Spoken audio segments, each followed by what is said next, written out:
और वहीं डबरा नगर पालिका के मुख्य नगर पालिका अधिकारी प्रदीप सिंह भदौरिया ने अपने ट्रांसफर से पहले स्वदेश 24x7 को दिए इंटरव्यू में कई मुद्दों पर चर्चा की। उन्होंने बताया कि डबरा में जल्द ही ट्रैफिक सिग्नल लगाए जाएंगे। स्टाफ की कमी के कारण निर्माण कार्यों की मॉनिटरिंग सही ढंग से नहीं हो सकी। वे ट्रैफिक और अतिक्रमण की समस्या को हल करना चाहते थे, लेकिन कुछ कमियां रह गईं। नगर में नाले और अन्य निर्माण कार्यों की निगरानी नहीं हो पा रही है। पार्षदों द्वारा धरना, पेयजल लाइन का टूटना और खराब सड़कों पर चर्चा हुई। आज मेरे साथ डबरा नगर पालिका के मुख्य नगर पालिका अधिकारी, जिनको लोग युवा हैंडसम स्मार्ट बोलते हैं, प्रदीप भदौरिया जी हैं। हम उनसे आज जानना चाहेंगे कि ऐसे कौन कौन से कार्य अधूरे रह गए हैं और ऐसे कौन कौन से कार्य उन्हें पूरे करने थे और उन्होंने क्या अपने 2 टाइम के कार्यकाल में कार्य किए हैं। भाई साहब, आपका हमारे चैनल पर स्वागत है। नंबर 1 जी, डबरा में सड़क ध्वस्त, पेयजल की लाइन फूट रही है, नाले गंदे पड़े हैं, निर्माण कार्यों को जो हो रहे हैं कोई देखने वाला नहीं है, और आप जैसा स्मार्ट सीएमओ क्या कर रहा है?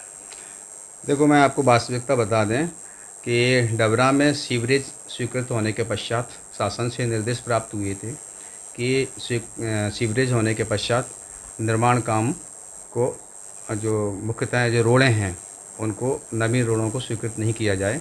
यदि कोई रोड ख़राब है तो उसको मॉडरेबल बनाया जा सकता है।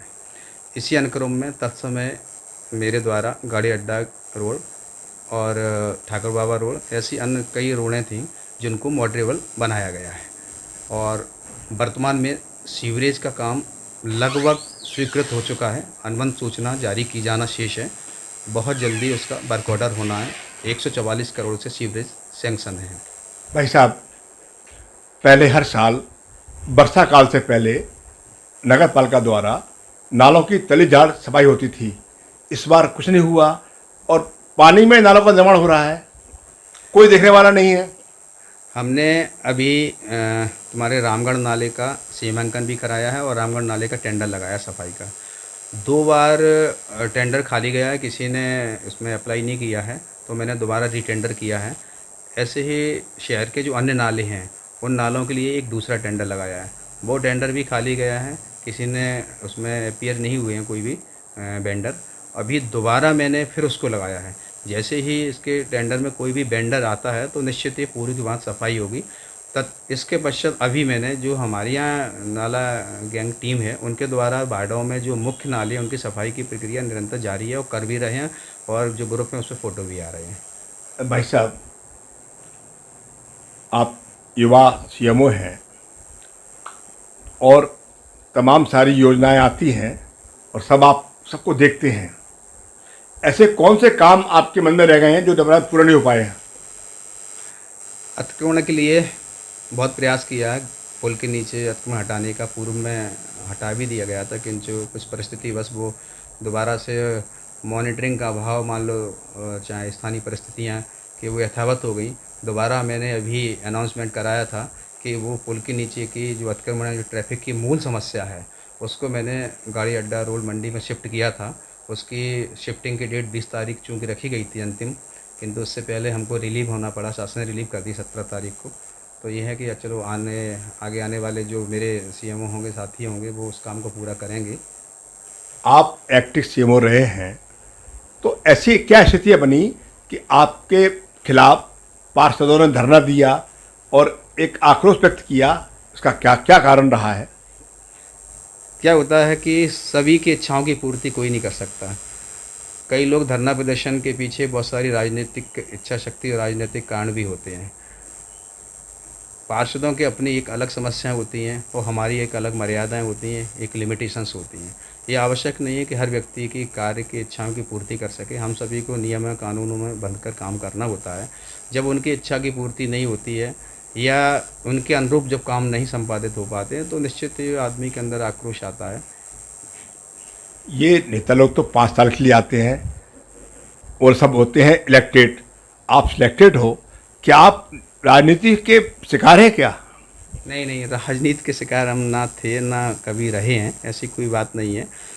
अपन ने तो वही काम किया है जो निश्चित ही शासन के मंशा के अनुरूप हो और नियमों के अनुरूप हो। नियमों के बाहर अपन ने ऐसा कोई काम नहीं किया है।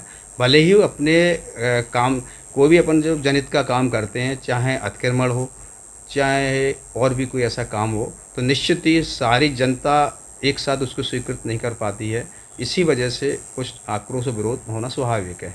मेरे पास कम से कम 500 महिलाओं के फीडबैक आए थे आपके इंटरव्यू से पहले।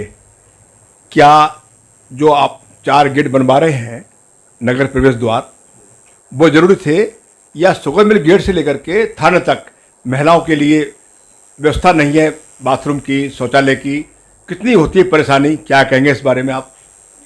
हाँ, ये बात सही है। मैंने कुछ 4 टॉयलेट्स स्टील के क्रय किए थे, जिसमें एक बस स्टैंड पे रखा है स्टील का, और दूसरा एक टॉयलेट अस्थायी टॉयलेट मैं पुल के नीचे रखने की अपन जगह चयनित की है, और सभी के सहयोग से और आमजन के सहयोग से अपन स्थान चयनित करेंगे, किया भी है, और उसको वहाँ पर इंस्टॉल करना है एक अस्थायी टॉयलेट। वो कि पुल के नीचे आसपास के शराफा के लोगों की एक समस्या थी कि अस्थायी टॉयलेट नहीं था, वो समस्या समाधान की है मैंने उसका। सर, इसमें हाई कोर्ट का आदेश था कि ओवरब्रिज के नीचे पार्किंग बनाई जाए। दुकानें बनी थी, वो तोड़ दी गई थी। उसके बाद फिर इस पर पहल क्यों नहीं हुई कि ताकि पार्किंग के लिए? आप कितनी अव्यवस्था फैली हुई शहर के अंदर, क्या कहेंगे? नहीं, मैंने इसके पूर्व तो पूरा खाली पुल के नीचे कर दिया था, और चूँकि मैंने बताया ना, और पूरा अस्थायी पार्किंग भी अपन ने डेवलप की थी, और उस समय 2 व्हीलर 4 व्हीलर सारी गाड़ियाँ वहाँ खड़ी भी होने लग गई थी।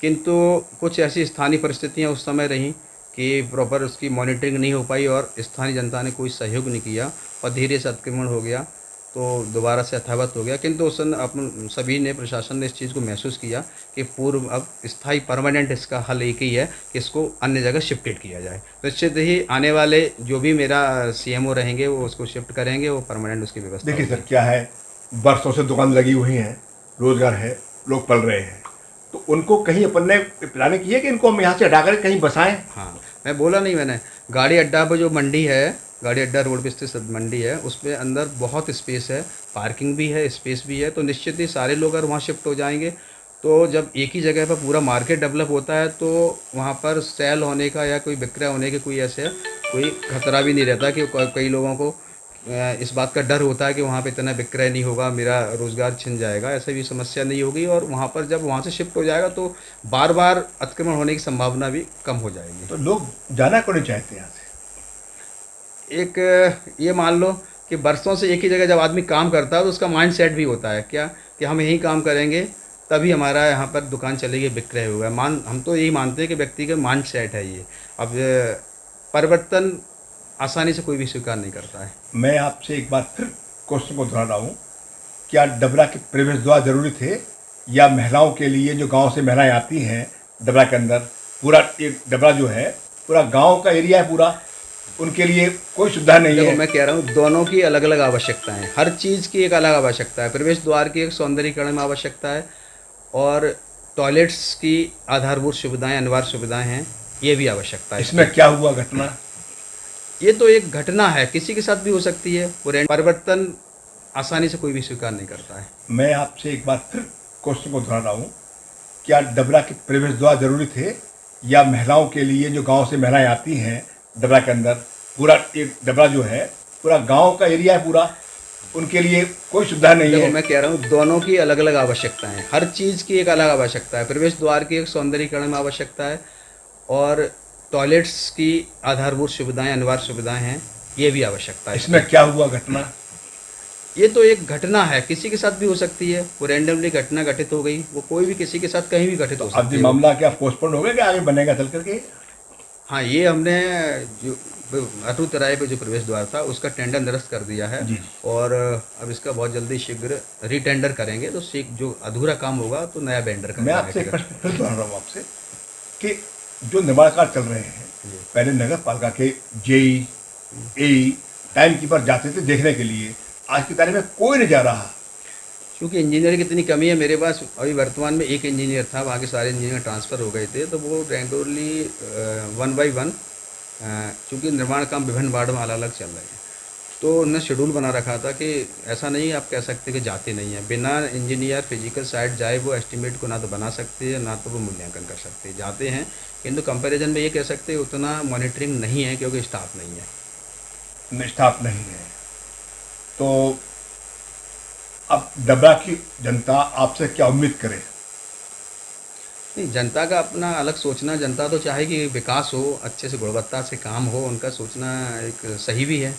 वो अपना भी दायित्व है कि शासन के काम तीव्र गति से हो, समय पे हो, बेहतर हो, गुणवत्ता से हो। आपका स्थानांतरण हो चुका है, बिल्कुल। आप दूसरी बार डबरा के सीएमओ हैं, तो ऐसे कौन से काम आपके मन में हैं जो आप नहीं कर पाए? एक तो जो गंभीर समस्या मैंने महसूस की डबरा की, एक ट्रैफिक व्यवस्था और दूसरा अतिक्रमण। प्रयास ट्रैफिक व्यवस्था को सुधारने के लिए एक एसडीएम साहब के नेतृत्व में जितने ई रिक्शा जो ट्रैफिक के मेन समस्या के कारण थे, उनको हम सब लोगों ने युद्ध स्तर पर पंजीयन कराया, रूट तय किए और इवन ऑड का उनको कोडिंग कराई। तो मैंने महसूस किया निश्चित ही ट्रैफिक में अंतर आया, ई रिक्शा भी कम हो गया। राइट, आया। ये मुझे भी अच्छा लगा कि ये काम एक ठीक हुआ है। आपको बधाई। धन्यवाद। हाँ। और इसके साथ ही दूसरा मैंने एक यहाँ पर ट्रैफिक सिग्नल का एक टेंडर लगाया है इसमें, तो शीघ्र ही उस टेंडर अभी ओपन हो जाएगा। तो जब ट्रैफिक सिग्नल लग जाएंगे तो निश्चित ही डबरा के ट्रैफिक में बहुत बड़ा सुधार होगा। निश्चित पानी की पाइपलाइन फूटती है, कारण पानी की पाइपलाइन को बता दें कि जो पुरानी पाइपलाइन डली थी सारथी वालों की, वो ज़्यादातर फूटने की उसकी समस्या आती है, क्योंकि कई जगह ऐसी है कि पुरानी लाइन को नई लाइन में कनेक्ट किया है ताकि कि किसी भी जहाँ पर नई लाइन नहीं उसमें टेंडर में थी तो उससे उसको जॉइंट किया है, तो वो फूटने की ज़्यादा समस्या आती है।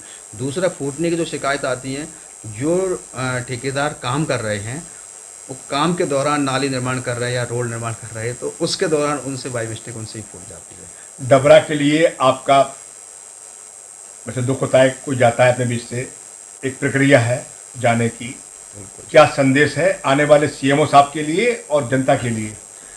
जनता के लिए यही सहयोग मेरा संदेश है कि जो आमजन की समस्या है, तो जनता को भी साथ खड़े होकर उन समस्याओं के निदान के लिए सहयोग करना होगा।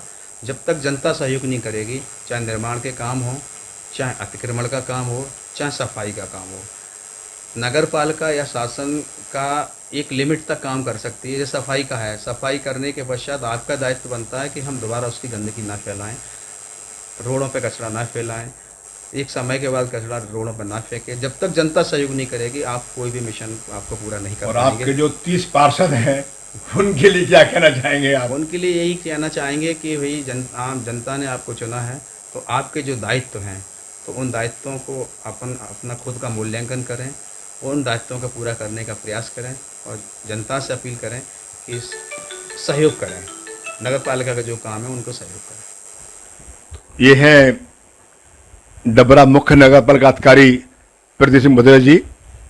आपने हमारे साथ रूबरू बात की, खुल के बात की, संदेश दिया, और कुछ मलाल रह गया है काम करने का, क्योंकि आपका स्थानांतरण डबरा से टीकमगढ़ हो गया है, वो एक परंपरा का हिस्सा है। हमारे चैनल की तरफ से आपको शुभकामनाएं हैं। मैं भारत भूषण शर्मा, स्वदेश 24x7 डबरा।